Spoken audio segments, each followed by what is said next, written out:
Hi, this is Matt Henderson, and this is an audition for Red for the Orlando Shakespeare Theater. Tragic, really, to grow superfluous in your own lifetime. We destroyed Cubism. De Kooning and me and Pollitt and Barnett Newman and all the others, we stomped it to death. Nobody can paint a Cubist picture today. You take pride in that, stomping Cubism to death. The child must banish the father. Respect him, but kill him. And you enjoy it? Doesn't matter. Just be audacious and do it. Courage in painting isn't facing the blank canvas. It's facing Manet. It's facing Velázquez. All we can do is move beyond what was there to what is here and hope to get some intimation of what will be here. What is past and passing and to come. That's Yeats, whom you haven't read. But come on, Picasso. Picasso, I thank for teaching me that movement is everything. Movement is life. The second we're born, we squall, we writhe, we squirm. To live is to move. Without movement, painting is a what? Dead. Precisely. Look at the tension between the blocks of color, the dark and the light, the red and the black and the brown. They exist in a state of flux, of movement. They abut each other on the actual canvas. So too do they abut each other in your eye. They ebb and flow and shift, gently pulsating. The more you look at them, the more they move. They float in space. They breathe. Movement, communication, gesture, flux, interaction, letting them work. They're not dead because they're not static. They move through space if you let them. And this movement takes time. So they're temporal. They require time. So I read Nietzsche. Birth of Tragedy, like you said. Like I said? You said if I want to know about Jackson Pollock, I had to read The Birth of Tragedy. I said that? Yeah. I don't remember. It's very like something I would say. So what about Pollock? Well, first tell me what you make of the book. Interesting. That's like saying red. Don't be enigmatic. You're too young to be enigmatic. I think I know why you wanted me to read it. Why? Because you see yourself as Apollo, and you see him as Dionysus. Don't be so pedestrian. Think more. Dionysus is the god of wine and excess, of movement and transformation. This is Pollock. Wild, rebellious, drunken, and unrestrained. The raw experience itself. Apollo is the god of order, method, and boundaries. This is Rothko. Intellectual, rabbinical, sober, and restrained. The raw experience leveled by contemplation. He splatters paint, you study it. He's Dionysus, and you're Apollo. Exactly right, but for entirely missing the point. How so? You miss the tragedy. The point is always the tragedy. For you. What, you think human beings can be divided up so neatly into character types?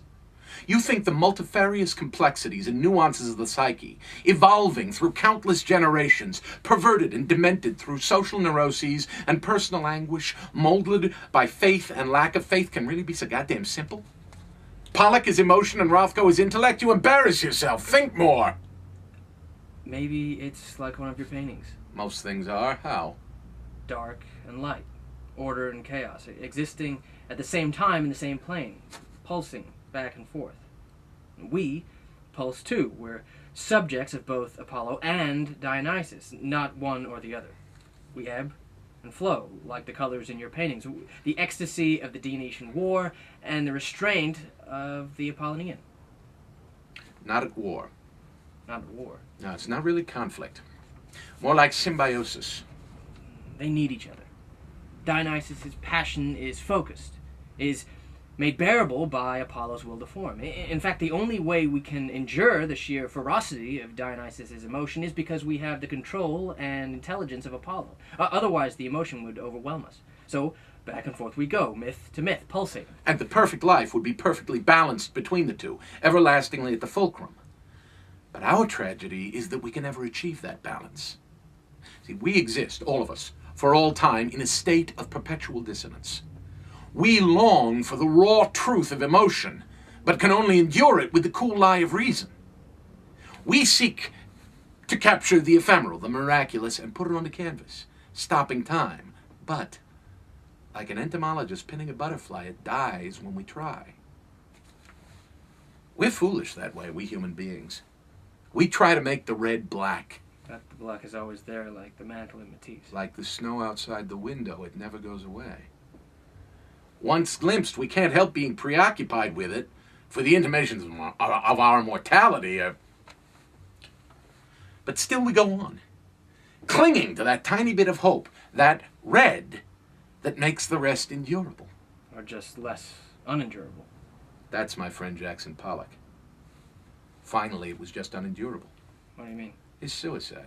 He didn't commit suicide. Didn't he? Jackson Pollock died in a car accident. A man spends years getting drunk, day after day, hammered. Then he gets into an Oldsmobile convertible and races around these little country roads like a lunatic. You tell me what that is, if not a lazy suicide. Believe me, when I commit suicide, there will not be any doubt about it. No mysterious crumpled car in a ditch. Did he or didn't he? Gives me a headache, it's so boring. When you commit suicide. What? You said, when I commit suicide. No, I didn't. You did. You misheard. Let me tell you one thing about your hero. That man really confronted his tragedy.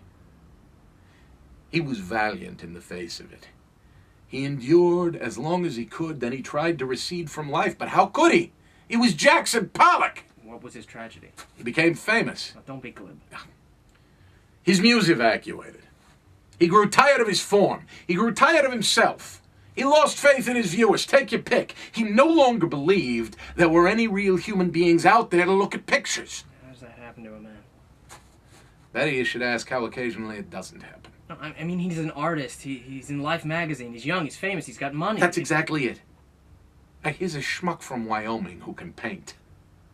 Suddenly, he's a commodity. He's Jackson Pollock. Let me tell you, kid. That Oldsmobile convertible really did kill him. Not because it crashed, because it existed. Why the fuck did Jackson Pollock have an Oldsmobile convertible? So artists should starve? Yes, artists should starve. Except me. I was walking up to my house last week and this couple was passing. Lady looks in the window, says, "I wonder who owns all the Rothkos." Just like that, I'm a noun. A Rothko. A commodity. An overmantel. A what? The overmantels, those paintings doomed to become decoration. You know, over the fireplace in the penthouse. They say to you, "I need something to work with the sofa, you understand? Or something bright and cheery for the breakfast nook, which is orange. Do you have anything in an orange? Or burnt umber? Or seafoam green? Here's a paint chip from the Sherwin-Williams. And could you cut it down to fit the sideboard? Or worse, even worse. Darling, I simply must have one because my neighbor has one, that social climbing bitch. In fact, if she has one, I need 3. Or even worse, I must have one because the New York Times tells me I should have one. Or someone told me the New York Times tells me I should have one because who has time to read anymore? Oh, don't make me look at it. I never look at it. It's so depressing. All those fuzzy rectangles, my kid could do that in kindergarten. It's nothing but a scam. This guy's a fraud. Still, they buy it. It's an investment. It's screwing the neighbors. It's buying class. It's buying taste. It goes with the lamp. It's cheaper than a Pollock. It's interior decoration. It's anything but what it is.